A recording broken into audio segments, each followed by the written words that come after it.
નમસ્કાર મિત્રો, જન્માષ્ટમીની બધાને ખૂબ ખૂબ શુભેચ્છાઓ। આજે બહુ પવિત્ર દિવસ છે અને આજે આપણે લેક્ચર બંધ નથી રાખતા, લેક્ચર આપણું ચાલુ જ છે। આજે આપણે ચેપ્ટર 3ની અંદર લેક્ચર 5ની વાત કરીશું, જેમાં આપણે મુદ્દો જોઈશું પ્રવેગ, અને ઇમ્પોર્ટન્ટ મુદ્દો છે બહુ જ। આપણે જે વાત કરી એમાં સૌપ્રથમ આપણે વાત કરી અંતર અને સ્થાનાંતરની વાતો કરી, ત્યારબાદ ઝડપ અને વેગની વાતો કરી, સરેરાશ વેગ અને સરેરાશ ઝડપ। સરેરાશ વેગ અને સરેરાશ ઝડપ એ સમગ્ર ઘટનાનું વર્ણન કરે છે, પણ જે તે સમયે આપણને જે વેગ કે ઝડપ જોઈએ છે એ તાક્ષણિક વેગ અથવા તાક્ષણિક ઝડપ પરથી પ્રાપ્ત થાય છે। એના માટે આપણે અલગ અલગ મુદ્દા જોયા, એનું ઉદાહરણ પણ જોયું આપણે, બરાબર છે। હવે આપણે સમજવું છે પ્રવેગ। પ્રવેગ એટલે શું? પ્રવેગને આપણે અંગ્રેજીમાં એસેલરેશન બોલીએ છીએ, અને સાદી ભાષામાં બોલીએ તો આપણે બાઇકનું એક્સેલેટર જે બોલીએ, એક્સેલેટર જે બોલો છો એ જ વસ્તુ એસેલરેશન કહેવાય, બરાબર છે મિત્રો। બાઇકનું જે તમે એસેલરેશન જે બોલો છો, એક્સેલેટર જે બોલો છો, તો એનો મતલબ શું, એનું કામ શું, તો એ શું કરે? બાઇકનું જે તમે એક્સેલેટર બોલો છો તો એ કામ શું કરે? તો એ શું કામ કરશે? જે બાઇકની સ્પીડ છે એમાં વધઘટ કરશે। જો વધારીશું તો બાઇક સ્પીડલી જશે, અને ઘટાડીશું તો બાઇકની સ્પીડ ઓછી થશે। તો એ જ વસ્તુ છે પ્રવેગ એટલે શું? તો પ્રવેગ એટલે વેગમાં થતો ફેરફાર। સમજ પડી ગઈ? પ્રવેગનો મતલબ છે વેગમાં થતો ફેરફાર। પછી એ વેગમાં વધારો પણ થઈ શકે અને વેગમાં ઘટાડો પણ થાય, પણ વેગમાં ઘટાડો થાય તો આપણે એને પ્રતિપ્રવેગ તરીકે બોલીશું। વેગમાં વધારો થાય તો પ્રવેગ બોલીશું, અને વેગમાં ઘટાડો થાય તો એના માટે શબ્દ છે પ્રતિપ્રવેગ, બરાબર છે। આ આપણે આગળ સમજીશું મિત્રો। પ્રવેગની ગણતરી કરવા માટે આપણે આ રીતે સમજીશું। વેગમાં થતો ફેરફાર, પહેલી વાત એ છે, પ્રવેગની જો આપણે ડેફિનેશન આપીએ તો એને કહી શકાય કે વેગમાં થતા ફેરફારને પ્રવેગ કહે છે। એટલે પ્રવેગની ગણતરી આવી રીતે કરી શકીએ આપણે। સરેરાશ પ્રવેગ અથવા જે તે સમયે તાક્ષણિક પ્રવેગની વાતો કરવી હોય આપણે, બરાબર છે, તો આવી રીતે કરી શકાય। પ્રવેગ જેનો સિમ્બોલ એ છે, સરેરાશ પ્રવેગની વાત કરું, બરાબર છે। સરેરાશ પ્રવેગ, પહેલાં આપણે સરેરાશ પ્રવેગ બોલીએ, પછી આપણે તાક્ષણિક પ્રવેગ બોલીએ। સરેરાશ પ્રવેગ આપણે આ રીતે દર્શાવી શકીએ। સરેરાશ પ્રવેગ તો આવું કહેવાય, વેગમાં થતો ફેરફાર, આવું વેગમાં થતો ફેરફાર ભાગ્યા સમયનો ફેરફાર, એટલે સમય તો પ્લસ જ લેવાય। વેગમાં થતો ફેરફાર એટલે શું? તો આવું કહેવાય, અંતિમ વેગ માઇનસ પ્રારંભિક વેગ, સમયનો ફેરફાર એટલે T2 માઇનસ T1, આ રીતે ગણી શકાય। અંતિમ વેગ માઇનસ પ્રારંભિક વેગ ભાગ્યા T2 માઇનસ T1, સમય તો પ્લસ જ આવે। આને તમે આવું પણ કહી શકો, delta v upon delta t, વેગમાં થતો ફેરફાર ભાગ્યા સમયમાં થતો ફેરફાર, એને આપણે બોલી શકીએ સરેરાશ પ્રવેગ। આ થયું મિત્રો સરેરાશ પ્રવેગ। આપણે જોઈએ છે તાક્ષણિક પ્રવેગ। તો તાક્ષણિક પ્રવેગ કેવી રીતે વ્યાખ્યાયિત કરી શકો? બહુ સિમ્પલ વાત છે। તાક્ષણિક પ્રવેગ એટલે જે તે સમયે આપણે પ્રવેગની વાત કરવી છે, તો તાક્ષણિક પ્રવેગ માટે થશે, આવું કરવું પડશે, લિમિટ લેવી પડશે આપણે। તાક્ષણિક પ્રવેગ જે તે સમયે પ્રવેગની વાત કરીએ છીએ તો એના માટે આપણે લિમિટ લેવી પડે। Limit delta t tends to 0 સરેરાશ પ્રવેગમાં લઈ લો તો એના માટે આવું લખાશે, limit delta t tends to 0, સમય શૂન્યની નજીક પણ શૂન્ય નહીં, અને delta v by delta t. તો મિત્રો આપણે જાણીએ છીએ, આગળ ચર્ચા કરી હતી એ પ્રમાણે, કે મોટો ફેરફાર હોય, લિમિટ લઈ લો તો એમાં લખાશે ડીવી બાય ડીટી। આ થઈ ગયું તાક્ષણિક પ્રવેગ। ખબર પડી ગઈ મિત્રો? તાક્ષણિક પ્રવેગ એટલે વેગમાં થતો ફેરફાર સમય સાથે, પણ નાનો ફેરફાર। જ્યારે આપણે વેગની વાત કરી ત્યારે શું લખ્યું હતું? તો વેગ માટે આવું લખ્યું હતું આપણે કે વેગ એટલે શું? તો વેગ એટલે સ્થાનાંતરમાં થતો ફેરફાર, આવું આપણે તારવ્યું હતું આગળ, બરાબર છે। તો આમાં થોડુંક આપણે આગળ કામ કરી શકીએ, અથવા આવું લખી શકાય। જુઓ, આપણે ડી બાય ડીટી લખીએ અને વી બરાબર શું થાય? તો વીનો મતલબ કહેવાય dx બાય dt, એક્સ પર હોય તો dx બાય dt। એવું વાય પર હોય ને ઝેડ પર હોય ને આર પણ લખી શકાય જનરલ. તો વીની જગ્યાએ તમે આવું લખી નાખો dx બાય dt, તો આનો મતલબ શું થયો? તો આનો મતલબ થયો, અને આવું લખાય એક્સનું 2 વખત વિકલન, એટલે શું લખશો? D square x by d t square. આનો મતલબ આવું કહેવાય. જુઓ, એટલે ત્રણેયનું કોમ્બિનેશન કરું તો આવું થાય. જુઓ, એક આ વસ્તુ, એક વેગનો ફેરફાર જે આપણે લઈએ. જુઓ, પ્રવેગ એટલે વેગનો 1 વખત વિકલન અથવા સ્થાનાંતરનું 2 વખત વિકલન, આવું કરી શકાય. બોલો, સમજ પડી ગઈ? જુઓ, એક્સનું 1 વખત વિકલન કરો તો વેગ મળે, વેગનું વિકલન કરવાથી પ્રવેગ મળે. તો એનો મતલબ એમ થયો કે વેગનું વિકલન, તો આનું બીજું વિકલન આવ્યું ને. વેગનું વિકલન કરો તો પ્રવેગ મળે, અને સ્થાનાંતરનું વિકલન 2 વખત કરો તો તમને પ્રવેગ મળશે. તો આ વસ્તુ વ્યવહારિક સમજીએ, આપણે કેવી રીતે એપ્લાય કરી શકીએ આને. બરાબર, આ મુદ્દો આપણે યાદ રાખીશું. આપણે કોઈ થિયરી કરવાની નથી મિત્રો, બરાબર છે. આપણે આને સમજવું જ છે, એટલું સમજી લેજો. બરાબર, અને તૈયાર કરો તો આમાં કંઈ ખાસ કંઈ આવતું નથી. તમને એવું લખ્યું હોય, ઉદાહરણ તરીકે હું વાત કરું, તમને અહીંયા આપ્યું કે x બરાબર 6t² વત્તા 2t પ્લસ 3. તમને એમ કે પ્રવેગ શોધો, તો શું કરશો? તો તમારે પહેલાં વેગ શોધવો પડશે. વેગ શોધી નાખો, પછી તમને પ્રવેગ મળશે. તો જુઓ, આવું થાય. સિમ્પલ વાત છે. વેગ એટલે શું? તો આપણે લખવું પડે કે એક્સનું વિકલન. આનું વિકલન ડાયરેક્ટલી બોલો ફટાફટ, આપણે કંઈ લખવું નથી. આનું વિકલન કરો તો ઘાત આગળ આવશે, એટલે 2 આગળ આવે, એટલે કેટલા થાય? 12t. ટીની 2 ઘાત છે તો 1 ઓછી, એટલે 1 થઈ ગયું. લખો કે ના લખો કોઈ ફરક ના પડે. ચલો, અહીંયા ટીનું 1 થાય એટલે 2 રહેશે, બરાબર છે ને. અહીંયા ટી નથી એટલે વિકલન ના થાય એટલે 0. તો અહીંયા આન્સર શું આવ્યો? 12t plus 2. શું મળ્યું મિત્રો? આ મળ્યું વેગ. ચલો, પ્રવેગ શું થાય? તો પ્રવેગ એટલે વેગનું વિકલન કરવાનું, બરાબર છે.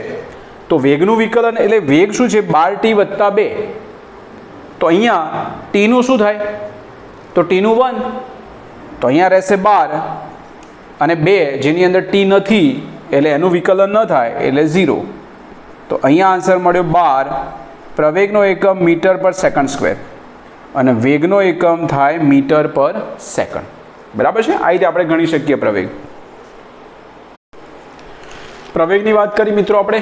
હવે આપણે પ્રવેગ શોધવા માટે આલેખ પરથી જે વાત કરવી છે, એમાં વેગ વિરુદ્ધ સમયના આપણે આલેખની વાતો કરીશું. બરાબર છે.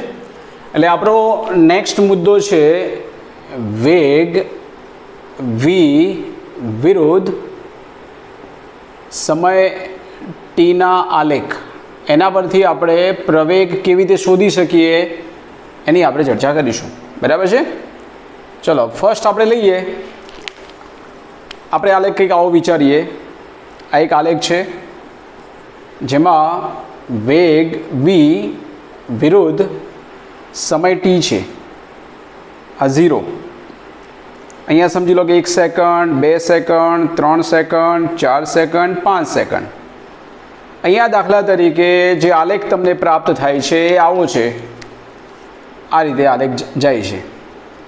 અહીંયા વેલ્યુ આપી છે આપણને 10, વેલ્યુ 10 છે. આ વેગનો એકમ છે મીટર પર સેકન્ડ, અને સમયનો એકમ છે સેકન્ડ, અને અહીંયા વેલ્યુ આપણને 10 મળી છે. આનો મતલબ શું કહેવાય મિત્રો? આપણે માત્ર આકાર જોવાનો નથી, કોના વિરુદ્ધ સમય વિરુદ્ધ કોનો આલેખ છે, કે વેગ વિરુદ્ધ સમયનો છે કે સ્થાનાંતર વિરુદ્ધ સમયનો છે, આપણે કઈ રાશિનો આલેખ છે એના પરથી સમજ પડશે. આ આલેખ શાનું વર્ણન કરે છે? ઘણા બધાને ખબર પડી ગઈ હશે કદાચ. અહીં શું થાય છે? સમય બદલાય છે. જુઓ, 0 સેકન્ડ. 0 સેકન્ડે વેગ કેટલો હતો એનો? તો તમે કહેશો 10 એકમ મીટર પર સેકન્ડ. 1 સેકન્ડે જોયું તો 1 સેકન્ડે પણ વેગ એનો એટલો જ હતો. 3 સેકન્ડે પણ વેગ એનો એટલો જ હતો, અને 5 સેકન્ડે પણ વેગ એનો એટલો જ છે. શું થયું? આનો મતલબ કે જ્યારે તમે અવલોકન સ્ટાર્ટ કર્યું એ કણનું, ત્યારે એ ગતિમાં હતો. એટલે 0 સેકન્ડે જ્યારે અવલોકન સ્ટાર્ટ કર્યું ત્યારે એ ગતિમાં હતો, એની ઝડપ 10 મીટર પર સેકન્ડ હતી. બરાબર છે. અને 5 સેકન્ડે જુઓ છો તો પણ એની ઝડપ 10, એનો વેગ બોલો કે ઝડપ બોલો, 10 મીટર પર સેકન્ડ છે. તો આનો મતલબ એમ થયો કે કણ અચળ વેગથી ગતિ કરે છે, વેગ બદલાતો નથી. એટલે આ જે ગતિ છે એ ગતિ આવશે અચળ વેગી ગતિ. મિત્રો, અચળ વેગી ગતિ થઈ એનો મતલબ એમ કે વેગ બદલાતો નથી. વેગ બદલાતો નથી તો પ્રવેગ શું બોલાય? આપણે શું વાત કરી? પ્રવેગની વ્યાખ્યા શું આપી? પ્રવેગ એટલે વેગમાં થતો ફેરફાર. પણ વેગમાં ફેરફાર જ નથી થતો એનો મતલબ કે તમે બાઇક લઈને જાઓ છો અને એક્સેલેટર ફિક્સ પકડી રાખ્યું છે, વધારતા નથી કે ઘટાડતા નથી, ફિક્સ કરી રાખ્યું છે આપણે. તો એનો મતલબ એમ કે બાઇકની સ્પીડ વધશે પણ નહીં, ઘટશે પણ નહીં. હા, કોઈ બમ્પ નથી આવતો, કોઈ ઢાળ નથી આવતો, કોઈ પણ રીતે એકદમ નિયમિત માર્ગ છે એવું વિચારીએ, સુરેખ માર્ગ છે અને કોઈ અડચણ નથી આવતી, તો એની ઝડપ બદલાશે નહીં. ઘર્ષણને બધું અવગણીએ, બરાબર, એ આદર્શ સ્થિતિ વિચારીએ તો અચળ વેગી ગતિ કરે છે એનો મતલબ એમ થયો કે વેગમાં ફેરફાર થતો નથી તો પ્રવેગ શૂન્ય. આનો મતલબ એમ થશે અચળ વેગી ગતિ મીન્સ એ વખતે પ્રવેગનું મૂલ્ય એ બરાબર શૂન્ય થાય. રાઈટ? ચલો, બહુ સિમ્પલ વાત હતી. પણ આ આલેખ જ્યારે આપણે સ્થાનાંતર વિરુદ્ધ સમયનો બોલતા હતા, સ્થાનાંતર વિરુદ્ધ સમયની જ્યારે આપણે વાત કરતા હતા ત્યારે અચળ વેગનો આલેખ આવો આવતો હતો. જુઓ, એટલે કોના વિરુદ્ધ કોનો આલેખ છે એ મહત્વનું છે. ખાલી આકાર પરથી સમજી નહીં લેવાનું, બરાબર છે? ચલો, બીજા આલેખની વાત કરું. સમજ ના પડે તો મને તમે પૂછજો, વોટ્સઅપ પર મેસેજ કરજો કે આ સમજ ન પડી, હું ફરી સમજાવીશ તમને, બરાબર છે? ચલો, બીજા આલેખની વાત કરું. નંબર 2 અહીંયા આપ્યું છે એ જ રીતે વેગ વિરુદ્ધ સમય. વેગ છે મીટર પર સેકન્ડમાં, સમય છે સેકન્ડમાં. ચલો, આલેખ આપણો આવો જાય છે કંઈક, બરાબર? શું કહેવા માગે છે જુઓ. અહીંયા લઉં 0, 1, 2, 3 and 4. ચલો, 1 સેકન્ડે વાત કરી એવી 2 સેકન્ડે વાત આવશે, પછી 3 સેકન્ડ અને 4 સેકન્ડ. ચલો, અહીંયા આપણે કંઈક વેલ્યુ દર્શાવીએ. 1 સેકન્ડે 5, 2 સેકન્ડે 10, 3 સેકન્ડે 15 અને 4 સેકન્ડે 20. શું કહેવા માગે છે આ?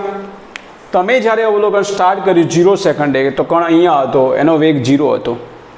1 સેકન્ડે એનો વેગ થયો 5, 2 સેકન્ડે 10, 3 સેકન્ડે 15 અને 4 સેકન્ડે 20. શું થાય છે?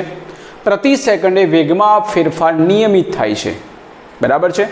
એટલે સમય સાથે વેગ નિયમિતપણે વધતો જાય છે. એનો મતલબ એક્સેલેટર તમે વધારો છો પણ નિયમિતપણે વધારો છો, એવું નહીં કે એકદમ આમ પેલું કરી દીધું. નિયમિતપણે 1 સેકન્ડમાં જેટલું વધે બીજા સેકન્ડે એટલું જ વધ્યું. તો વેગમાં વધારો થાય છે પણ નિયમિત વધારો થાય છે, બરાબર છે? આ ગતિ જે છે એને અચળ પ્રવેગી ગતિ બોલાય. શું બોલાય? તમે એમ કહો છો અચળ પ્રવેગ ગતિ કેવી રીતે? તો તમે વેગમાં ફેરફાર નિયમિત કરો છો. તો આપણે પ્રવેગની ડેફિનેશન શું આપી, વ્યાખ્યા શું આપી? પ્રવેગ એટલે વેગમાં થતો ફેરફાર. તો તમે વેગ નિયમિતપણે વધારો છો તો પ્રવેગ કેવો થયો? અચળ. તો અચળ પ્રવેગી ગતિ આવશે. પ્રવેગ એટલે વેગમાં થતો ફેરફાર, નિયમિત ફેરફાર થતો હોય તો પ્રવેગ અચળ કહેવાય, બરાબર છે? એટલે આ જે ગતિ આવશે એ આવશે અચળ પ્રવેગી ગતિ. અચળ પ્રવેગી ગતિ ખરી પણ વેગમાં ફેરફાર એટલે વેગમાં વધારો થાય છે, બરાબર છે? ચલો, આમાં પ્રવેગ કેવી રીતે શોધાય? તો કોનો આલેખ છે? વેગ વિરુદ્ધ સમય. આપણને યાદ છે કે પ્રવેગ એટલે શું? તો પ્રવેગ એટલે આવું લખવું પડે કે dv/dt. dv/dt એટલે v2 - v1/t2 - t1. એટલે ડેલ્ટા બોલો તો એ ચાલે. જુઓ, મોટો ફેરફાર વિચારીએ તો આવું લખવાનું. તો તમારે પ્રવેગ શોધવું હોય તો વેગ ભાગ્યા સમય કરવું પડે. એટલે વેગ ભાગ્યા સમય એટલે ઢાળ લેવો પડે. y અક્ષ પરની રાશિ ભાગ્યા x અક્ષ પરની રાશિ એટલે તમને મળશે ઢાળ. તો v/t એ પ્રવેગ છે તો તમે ઢાળ લઈ લો એટલે તમને પ્રવેગ મળી જાય. ચલો, અહીંયા આપણે આ વસ્તુ શોધવા માટે ઢાળ લેવો પડશે. તો આકૃતિમાં કોઈ પણ 2 પોઈન્ટ તમે વિચારી લો, કોઈ પણ 2 પોઈન્ટ, એવું જરૂર નથી કોઈ પણ 2 પોઈન્ટ સિલેક્ટ કરી શકો છો. ચલો, હું અહીંયા 2 પોઈન્ટ પકડું છું. આ રીતે જે 2 પોઈન્ટ પસંદ કરીએ ત્યાં કાટકોણ ત્રિકોણ દોરવાનો, નામ આપી દેવાનું ABC. આ કાટકોણ ત્રિકોણ બનવો જોઈએ. તો અહીંયા આપણે પ્રવેગ શોધવો છે તો પ્રવેગ આવું થશે. પ્રવેગ મીન્સ અહીંયા આવશે ઢાળ, અને ઢાળ એટલે AB/BC. AB એટલે શું મળશે? એબીનો મતલબ થશે V2 માઇનસ V1 અને બીસીનો મતલબ થશે T2 માઇનસ T1. બરાબર. જુઓ એબી એટલે વેગની વેલ્યુ આપે છે, તો અંતિમ વેગ કેટલો છે 20 પર. પ્રારંભિક એટલે અહીંયા વાત કરીએ આપણે, આટલો મુદ્દો લીધો છે, અહીંયાથી સ્ટાર્ટ કર્યું એબી એટલે 10 અને 20 એટલે 20 માઇનસ 10 એટલે એબીનો મતલબ થશે અહીંયા જુઓ અંતિમ માઇનસ પ્રારંભિક એટલે 20 માઇનસ 10 અને બીસી એટલે આ સમય લેવાનો 4 માઇનસ 2. ચલો 20 માઇનસ 10 10 4 માઇનસ 2 એટલે 2 એટલે અહીંયા આવશે 5. પ્રવેગનો એકમ મીટર પર સેકન્ડ સ્ક્વેર થાય. બરાબર છે ને. આ મળ્યો તમને પ્રવેગ. પ્રવેગ એટલે વેગમાં થતો ફેરફાર. તો તમને દેખાય જ છે કે પ્રતિ સેકન્ડે વેગ કેટલો વધે છે, 1 સેકન્ડમાં 5, તો બીજા સેકન્ડે 5 વધ્યો કે ન વધ્યો, તો વેગમાં થતો ફેરફાર એ જ પ્રવેગ કહેવાય ને. બહુ ઇઝી વાત થઈ મિત્રો. આ બોલાય અચળ વેગી ગતિ એટલે પ્રવેગ 0 છે, પ્રવેગ નથી એમાં. આને બોલાય વેગ નિયમિતપણે વધે છે એટલે અચળ પ્રવેગી ગતિ, એમાં પ્રવેગ આ રીતે ગણી શકાય. એવી રીતે આપણે ત્રીજા આલેખની વાત કરીએ, એમાં કંઈક આ રીતે છે, વેગ વિરુદ્ધ સમય. એ જ રીતે વેગ છે મીટર પર સેકન્ડમાં અને સમય છે સેકન્ડમાં. ચલો આનો આલેખ તમને આ રીતે મળ્યો. તમને યાદ આવી ગયું કે આપણે શું કરવા જઈ રહ્યા છીએ. ચલો 0 સેકન્ડ, 1 સેકન્ડ, 2 સેકન્ડ, 3 સેકન્ડ અને 4 સેકન્ડ એ પ્રમાણે આપણે દર્શાવી દઈએ. અહીંયા પેલા જેવું જ આલેખ દેખાય છે, પણ ફરક એટલો જ છે કે આમાં ઉપર જતું તો આમાં નીચે આવે છે. આનો મતલબ એવો જ કંઈક થશે. અહીંયા લઈ લો 5, 10, 15 અને 20. આ આલેખ ઊંધો છે. આ વેગ વધાર્યો તો આ વેગ ઘટશે. 0 સેકન્ડે આપણે કણનું અવલોકન કરીએ છીએ તો કણની ઝડપ 20 મીટર પર સેકન્ડ છે, એટલે કણ 20 મીટર પર સેકન્ડની ઝડપે ગતિ કરતો હતો. 1 સેકન્ડે જોયું તો એની ઝડપ અથવા એનો વેગ 15 થઈ ગયો. શું થયું? વેગમાં ઘટાડો થયો. 2 સેકન્ડે જોયું તો ઝડપ કે વેગ એનો 10 થઈ ગયો.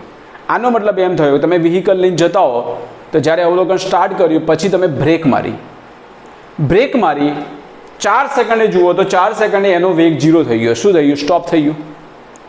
ખબર પડી ગઈ? તમે અવલોકન સ્ટાર્ટ કર્યું ત્યારે એને બ્રેક મારી હતી, 20ની ઝડપે જતું હતું, 4 સેકન્ડે જોયું તો એની ઝડપ 0 થઈ ગઈ હતી, એટલે સ્ટોપ થઈને ઊભું રહી ગયું. સ્ટોપ થઈ ગયું. બરાબર છે. તો આ જે ગતિ છે એમાં વેગમાં ફેરફાર થયો પણ વેગમાં ઘટાડો થયો. વેગમાં ઘટાડો થાય તો એને પ્રવેગ ના કહેવાય, પ્રતિપ્રવેગ કહેવાય. એટલે આ જે ગતિ આવશે, હા, અને નિયમિતપણે વેગ ઘટે છે. 1 સેકન્ડે 5 ઘટે તો બીજા સેકન્ડે 5 જ ઘટે છે. તો આ જે ગતિ આવશે એ અચળ પ્રવેગી ગતિ ખરી, પણ વેગમાં ઘટાડો થાય છે એટલે બોલાય અચળ પ્રતિપ્રવેગી ગતિ. મીન્સ પ્રવેગ અહીંયા માઇનસ આવશે. બરાબર છે. ચલો અહીંયા પ્રવેગ માઇનસ આવશે એટલે જવાબ આપણો માઇનસ થવો જોઈએ. આપણે જે વાત કરી તે પ્રમાણે અહીંયા આપણે પ્રવેગ શોધવો છે એટલે પ્રતિપ્રવેગ માઇનસ આવવાનો છે. તો તમે શું કરશો? અહીંયા કોઈ પણ 2 પોઈન્ટ પસંદ કરશો. એટલે અહીંયા આપણે આ પોઈન્ટ પસંદ કરીએ. ચલો નામ આપી દઈએ આપણે ABC. અહીંયા આપણે ઢાળ શોધીએ તો શું થશે જુઓ. અહીંયા આપણને પ્રવેગ જોઈએ છે તો એ પ્રવેગ આવશે ઢાળનો મતલબ આવશે AB ભાગ્યા BC. ચલો AB અંતિમ 5 આપણે આમ જઈએ છીએ ને, તો અંતિમ 5 પ્રારંભિક 15 એટલે અહીંયા લખીશું 5 માઇનસ 15. BC સમય કોઈ દિવસ માઇનસ ના હોય એટલે 3માંથી 1 બાદ કરો, 3 માઇનસ 1. 5 માઇનસ 15 એટલે માઇનસ 10 ભાગ્યા 2 એટલે આપણો જવાબ થયો -5. પ્રવેગ મળ્યો મીટર પર સેકન્ડ સ્ક્વેર. આને આપણે શું બોલીશું? પ્રતિપ્રવેગ બોલીશું. પ્રવેગ નહીં બોલીએ. કેમ કે વેગમાં ઘટાડો થાય છે, આમાં વેગમાં વધારો થાય છે. બોલો મિત્રો, સમજ પડી ગઈ? આ શું દર્શાવે છે? સમય સાથે વેગ બદલાતો નથી, મીન્સ અચળ વેગથી ગતિ કરે છે. અહીંયા સમય સાથે વેગમાં વધારો થાય છે, નિયમિતપણે વધારો થાય છે, એને પ્રવેગ કહેવાય. એટલે અચળ પ્રવેગી ગતિ. આમાં નિયમિતપણે વેગ ઘટે છે, વેગમાં ઘટાડો થાય એને પ્રતિપ્રવેગ કહેવાય. અને એનો ઢાળ શું? તો વાયઅક્ષ પરની રાશિ ભાગ્યા એક્સ અક્ષ પરની રાશિ, એટલે વેગ ભાગ્યા સમય, જેને પ્રવેગ બોલાય. તો એ રીતે આપણે શોધી શકીએ મિત્રો. મિત્રો આપણે કેટલાક આલેખ સમજવાનો પ્રયત્ન કરીએ જે પ્રવેગની વાત કરી એ અનુસંધાનમાં. તમને અહીંયા કોઈ આલેખ આપેલો છે, આ રીતે જુઓ. આલેખ છે વેગ વિરુદ્ધ સમય. વેગ છે મીટર પર સેકન્ડમાં અને સમય છે સેકન્ડમાં. હવે આ આલેખમાં કંઈક આવી વાત કરે તમને જુઓ. અહીંયા આવું થયું કે આલેખ કંઈક આ રીતે છે અને પછી આલેખ જાય છે આ રીતે, બરાબર. અને પછી આ આલેખમાં થોડો ફેરફાર થાય છે અને આ ડોટ ડોટ કર્યું છે ને આલેખ આમ જતો રહે છે. એટલે અહીંથી આલેખ સ્ટાર્ટ થયો, અહીં ડોટ ડોટ કર્યું એટલે આલેખ જતો નથી, એ સિમ્બોલ અહીંયા દર્શાવું છું. આલેખ આ રીતે છે. આમાં કેટલી ગતિ આવે છે જુઓ. અહીંયા 0 છે, અહીંયા સમજી લો કે 10, અહીંયા 17 અને અહીંયા છે 20. અહીંયા ડોટ ડોટ કરું સમજી લેજો, એટલે લાઈન દર્શાવવા માટે. અહીંયા ઝડપ છે 20. ચલો અહીંયા કેટલા પોઈન્ટ લઈએ. અહીંયા O, અહીંયા A, B અને C. અલગ અલગ જગ્યાએ ગતિનું વર્ણન કરવું છે આપણે, કે O થી A ની વાત કરો, A થી B ની વાત કરો અને B થી C ની વાત કરો. તો દરેક ગતિની અંદર આપણે વેગનું શું છે અને પ્રવેગનું શું છે આપણે વાત કરીએ. તો તમને પહેલું કહેવામાં આવે કે O થી A, અથવા એમ કહેવામાં આવે કે 0 થી 10 સેકન્ડ. વાત એ જ થઈ.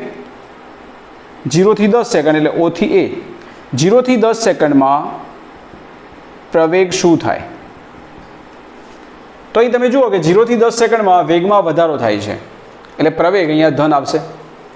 ચલો પ્રવેગ તમે કેવી રીતે ગણશો? તો પ્રવેગ એટલે આપણે વાત કરી કે delta V by delta T. એટલે આપણે લેવાનું કે અંતિમ વેગ માઇનસ પ્રારંભિક વેગ ભાગ્યા લાગતો સમય. ચલો અહીંયાથી 0 થી 10 સેકન્ડની વાત કરું તો 10 સેકન્ડ એનો વેગ છે 20 અંતિમ વેગ, અને પ્રારંભિક વેગ છે 0 ભાગ્યા લાગતો સમય એટલે છે 10. 20 ભાગ્યા 10 એટલે અહીંયા આવશે +2 પ્રવેગ મળ્યો મીટર પર સેકન્ડ સ્ક્વેર. સિમ્પલ. ચલો બીજી વાત કરું. અહીંયા A થી B, AB માર્ગ મીન્સ 10 થી 17 સેકન્ડ. 10 થી 17 સેકન્ડ. ચલો આ ઘટનામાં શું થાય છે? તો 10 થી 17 સેકન્ડ સમય વધ્યો પણ વેગ એના એ જ છે. જુઓ 10 થી 17 સેકન્ડમાં વેગ બદલાતો નથી. એટલે 10 થી 17 સેકન્ડની વાત કરીએ, જો પ્રવેગ શોધવાનો પ્રયત્ન કરો આ રીતે V2 minus V1 upon T2 minus T1, તો 10 સેકન્ડે વેગ પણ એટલો જ છે અને 17 સેકન્ડે પણ એટલો જ છે. એટલે 20 માઇનસ 20 અપોન સમય 17 માઇનસ 10. આન્સર 0 જ આવશે. આ તો ગણતરી કરી, બાકી ગણતરી કરવાની કોઈ જરૂર જ નથી, કારણ કે વેગ ન બદલાય તો પ્રવેગ શું બોલાય? તો પ્રવેગ 0 જ બોલાય. પ્રવેગ એટલે વેગમાં થતો ફેરફાર. 10 સેકન્ડે પણ વેગ એટલો જ છે અને 17 સેકન્ડે પણ વેગ એટલો જ છે, એટલે પ્રવેગ 0 આવશે. એટલે પ્રવેગ રહિત ગતિ કહેવાય. ચલો ત્રીજી વાત એમાં લઈ લીધી આપણે BC માર્ગ માટે. BC માર્ગ માટે બોલીએ એટલે બોલાય 17 થી 20 સેકન્ડ માટેની વાત થઈ. ચલો એમાં શું થયું? 17 સેકન્ડે વેગ એનો 20 છે અને 20 સેકન્ડે એનો વેગ 0 થઈ ગયો, એટલે વેગમાં ઘટાડો થયો. મીન્સ અહીંયા આવશે પ્રતિ પ્રવેગી ગતિ. એટલે પ્રતિ પ્રવેગ આપણને મળશે અંતિમ વેગ માઇનસ પ્રારંભિક વેગ. 20 સેકન્ડે વેગ એનો છે 0, એટલે આ સમીકરણ મુજબ બોલીએ V2 minus V1 upon T2 minus T1. તો અંતિમ વેગ 20 સેકન્ડે 0 મળશે અને 17 સેકન્ડે એનો વેગ છે 20 અને લાગતો સમય 20 માઇનસ 17. એટલે અહીંયા મિત્રો માઇનસ 20 ભાગ્યા 3 થશે. ઓકે, જે જવાબ આવે અહીંયા શું થશે? અહીંયા તો 6.67 એવું કંઈક થશે. એપ્રોક્સિમેટલી વાત કરું છું, કારણ કે 7 3 21 થાય, એટલે 6.67ની આસપાસ આવશે પ્રવેગ મીટર પર સેકન્ડ સ્ક્વેર. પણ આન્સર આવશે અહીંયા માઇનસ. બરાબર છે? આ રીતે આપણે કેલ્ક્યુલેટ કરી શકીએ. તો આના અનુસંધાનમાં કોઈ પણ મુદ્દો તમને આપ્યો હોય તમે જાતે ગણતરી કરી શકો. બરાબર છે? એના પછી આપણે વેગ વિરુદ્ધ સમયના આલેખની પરથી આપણે સ્થાનાંતરની પણ વાતો કરીશું. ઊંધી વાત પણ આપશે. બરાબર? આટલું આપણે મગજમાં ક્લિયર કરીશું. અને આપણે લાસ્ટ ટાઈમ તમને કંઈક મેં ગણતરી કરવા માટે આપ્યું હતું, એની પણ હું ચર્ચા અહીં કરી લઉં છું. પહેલાં તમે આટલું લખી લેશો. મિત્રો લાસ્ટ ટાઈમ મેં તમને આવો કંઈક પ્રશ્ન આપ્યો હતો, એનું સોલ્યુશન તમને આપવાનું બાકી હતું. ઘણા બધા સ્ટુડન્ટે બહુ સરસ કામ કર્યું છે અને ઘણા બધાએ કશું કર્યું જ નથી. જે એક્ટિવ છે 50% એક્ટિવ થયા છે, 50% હજુ જાગ્રત અવસ્થામાં આવ્યા નથી. એટલે થોડા જાગ્રત અવસ્થામાં આવી જજો, કારણ કે આપણી સ્કૂલો ખુલવાની તૈયારીમાં છે હવે. ઓકે, તમને આપ્યું હતું સ્થાનાંતરનું સમીકરણ, લખ્યું હતું કે 1 સેકન્ડથી એ 3 સેકન્ડમાં સરેરાશ વેગ શોધો. તો એના માટે શું કરવું પડશે? અને 2 સેકન્ડે વેગ એટલે તાક્ષણિક વેગ, એ તો સિમ્પલ તમને મળી જશે. તો પહેલાં આપણે શું કરીએ? તો 1 સેકન્ડથી 3 સેકન્ડમાં આપણે સરેરાશ વેગ શોધવો છે. સરેરાશ વેગનો મતલબ શું કહેવાય?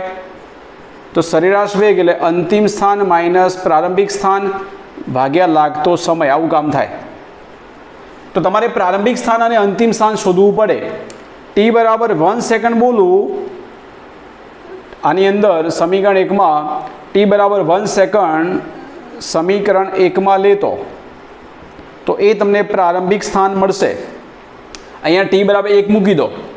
1 મૂકો તો અહીંયા થશે 3 1નો વર્ગ વત્તા 9, tની જગ્યાએ 1 વત્તા 2, એટલે અહીંયા થશે 3 વત્તા, એ સરવાળો થશે બધો, એટલે 12 અને 13 ને 14 મીટરમાં આવશે. આ મીટરમાં છે. ચલો બરાબર છે ને? 9 10 11 12 13 ને 14. ચલો t બરાબર બીજા કેટલા સેકન્ડ કીધા હતા? 3 સેકન્ડ સમીકરણ 1માં લેતો અહીંયા. એ જે તમને મળશે એ અંતિમ સ્થાન મળશે. t બરાબર 3 મૂકી દો અહીંયા, એટલે 3નો વર્ગ અહીંયા વત્તા 9, tની જગ્યાએ 3 વત્તા 2, 9 9 3 27, 27 ને બીજા 27 વત્તા 2, 54 વત્તા 2 એટલે થશે અહીંયા 56 મીટર. રાઈટ? ચલો, સરેરાશ વેગ એટલે અહીંયા આપણે આ સમીકરણથી વિચારીએ. અંતિમ સ્થાન કેટલું મળ્યું? તો 56. પ્રારંભિક કેટલા પર મળ્યું? 14. અને સમય એટલે 3માંથી 1 બાદ કરો. ચલો, 56માંથી 14 ગયા એટલે કેટલા રહેશે? અહીંયા રહેશે 42 ભાગ્યા 2, એટલે અહીંયા તમને જવાબ મળ્યો, બોલો મિત્રો, અહીંયા થશે 21 એકમ મીટર પર સેકન્ડ સરેરાશ વેગ. બરાબર છે? ચલો, આ મળ્યો આપણને સરેરાશ વેગ t બરાબર 1 સેકન્ડથી t બરાબર 3 સેકન્ડમાં. હવે વાત કરીએ આપણે સમીકરણ 1નું વિકલન કરીએ. સમીકરણ 1 પરથી આપણે તાક્ષણિક વેગ શોધવો હોય, ચોક્કસ સેકન્ડે વાગ્યો એટલે તાક્ષણિક વેગ. તો v શું થાય? તો xનું વિકલન. ચલો, આનું વિકલન ફટાફટ બોલ દો. વિકલન એટલે ઘાત આગળ લાવવાની, 2 આગળ લાવ્યા એટલે 3 દુ 6t વત્તા tનું 1 થશે એટલે 9 અને 2નું 0, કારણ કે t નથી અહીંયા. બરાબર છે? ઓકે, હવે t બરાબર કેટલા મૂકવાના છે? આપણે 2 સેકન્ડે વાત કરવાની છે. t બરાબર 2 સેકન્ડ લેતો તો એ તમને જે વેગ મળશે 6 અહીંયા 2 વત્તા 9, 12 વત્તા 9 એટલે જવાબ થશે 21. બંને મિત્રો એક સરખા જ જવાબ મળ્યા. 1 સેકન્ડથી 3 સેકન્ડમાં સરેરાશ વેગ અને 2 સેકન્ડ વેગ એટલે તાક્ષણિક વેગ, બંને જવાબ તમને ઇક્વલ મળે છે. ઘણા બધાને સાચો હતો, લગભગ જે મોકલ્યું તે બધાને જવાબ સાચો હતો. જેને પ્રયત્ન નથી કર્યો એ પ્રયત્ન કરો. બરાબર છે? અને જે નથી મને મોકલ્યો એ 5 વખત આ પ્રશ્ન લખી રાખશે. બરાબર છે? અને જેને પણ જમા નથી કરાવ્યા એકમ કસોટી 5-6 જણા બાકી છે, એ પણ મને 2 વખત લખવું પડશે એકમ કસોટી. એના માર્ક્સ સબમિટ કરવાના છે, એટલે મને ફટાફટ તમે ચોપડો જમા કરાવજો, ફોન કરીને આવજો સ્કૂલમાં. બરાબર? એમને આવતા નહીં. અને એકમ કસોટીના માર્ક્સ સબમિટ કરવાના છે, એટલે ભૂલ ના થાય, અને 2 વખત લખીને આવજો, કારણ કે તમને એટલી સજા થશે તમે ટાઈમસર આવ્યા નથી એટલે. ઓકે મિત્રો?